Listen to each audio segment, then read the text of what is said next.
क्या कभी सेब आपके सिर पर गिरा है? ये सवाल पूछने का ये मतलब नहीं कि आपका दिमाग खराब है, बल्कि ये सवाल इंग्लैंड के एक ऐसे शख्स से जुड़ा है जिसके सर पर सेब गिरा तो था, पर दिमाग खराब होने के बजाय वो इतिहास में दर्ज हो गया। न्यूटन। अभी सेब का शक्कर किया था। आखिर सेब खाते वक्त इतना ध्यान क्यों रखना चाहिए?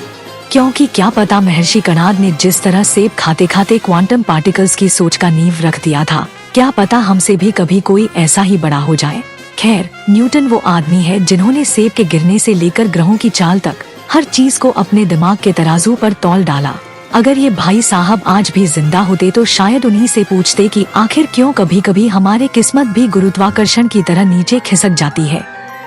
अगर किस्मत की बात हो रही है तो उनकी किस्मत देखिए, ये उस साल पैदा हुए थे जिस साल गैलीलियो की मौत हुई थी।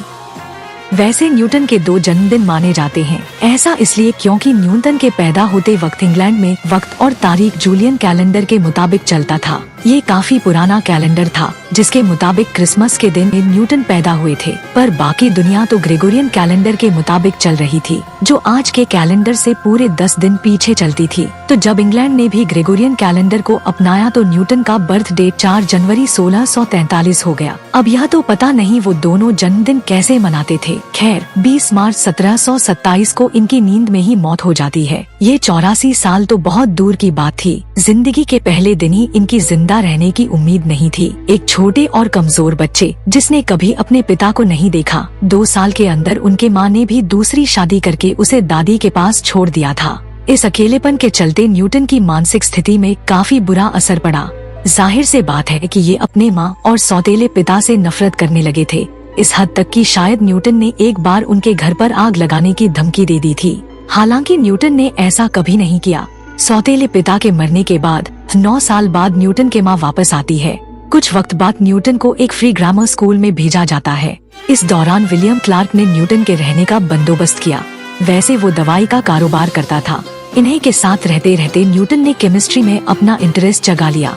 हालांकि स्कूल में न्यूटन का परफॉर्मेंस कुछ खास नहीं था, फिर भी इनके दिलचस्पी मैकेनिकल चीजों और ड्राइंग्स में बढ़ने लगा। दूसरी तरफ पढ़ाई लिखाई में न्यूटन ने कोई दिलचस्पी नहीं दिखाई। स्कूल के रिपोर्ट कार्ड से पता चला न्यूटन तो आलसी और लापरवाह है। जब ये बात उनके माँ को पता चली तो उन्होंने ये कहकर न्यूटन को स्कूल से निकाल लाया कि अब से ये घर के कारोबार को ही संभालेगा। लेकिन जल्दी ही पता चल गया कि इसे तो घरेलू कामों में भी कोई दिलचस्पी नहीं है। तो कहाँ है न्यूटन का मन? अब भले ही न्यूटन को कोई कुछ भी कह ले, उनके आसपास कुछ ऐसे भी लोग थे जो जैसे न्यूटन की नेचुरल एबिलिटी को पहचान सकते थे। इसलिए तो न्यूटन के स्कूल के मास्टर जी और उनके चाचा ने उनके माँ को काफी बहला फुसला कर वापस स्कूल भेजने के लिए राजी किया, ताकि न्यूटन अपना पढ़ाई पूरा कर ले। देखते ही देखते एक दिन न्यूटन कैम्ब्रिज के ट्रिनिटी कॉलेज में पहुँच जाता है। न्यूटन वो आदमी थे जिसके सिर पर एप्पल गिरा था। क्यों, अब एप्पल ने क्या गलती कर दी? एप्पल की सिर्फ यही गलती थी कि ये आकर न्यूटन के सर से टकराया। अब पता नहीं ऐसा हुआ था या नहीं, पर लोग ये भी पूछते हैं कि क्या होता अगर न्यूटन के सर पर एप्पल नहीं बल्कि नारियल गिरा होता?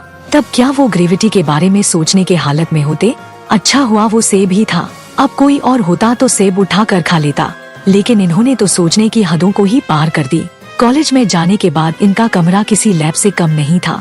इमेजिन कीजिए एक ऐसी हॉस्टल कमरे की जहाँ हर जगह किताबें बिखरी रहती, बीच बीच में अजीबोगरीब चीज पड़े होते। इसी के बीच ये भाई साहब हाथ में एक प्रिज्म लेकर ये पता लगा रहा होता कि लाइट कैसे 7 अलग अलग रंगों में बढ़ जाती है। न्यूटन की जिंदगी ज्यादातर गुरुत्वाकर्षण, ग्रह, नक्षत्र, प्रिज्म जैसी चीजों के साथ ही कटती थी। वहाँ उनका पार्टनर कोई खूबसूरत महिला नहीं, बल्कि वो भरोसेमंद प्रिज्म था। शायद उन्हें लगा रात की मोमबत्ती की रोशनी में प्यार के नज़्में लिखने से ज्यादा रोमांस प्रिज्म से सूरज की किरणों का राज खोलना है, या फिर सिर पर सेब गिरने का ही वो साइड इफेक्ट था जिससे न्यूटन ने गुरुत्वाकर्षण का एहसास किया। कौन जाने, शायद न्यूटन को अकेले रहना ही पसंद था। अपने ही ख्यालों में, अपने ही एक्सपेरिमेंट में उन्होंने जिंदगी की खुशियों को ढूंढ लिया होगा। तो फिर शादी करके सिरदर्द मोल लेने की क्या जरूरत?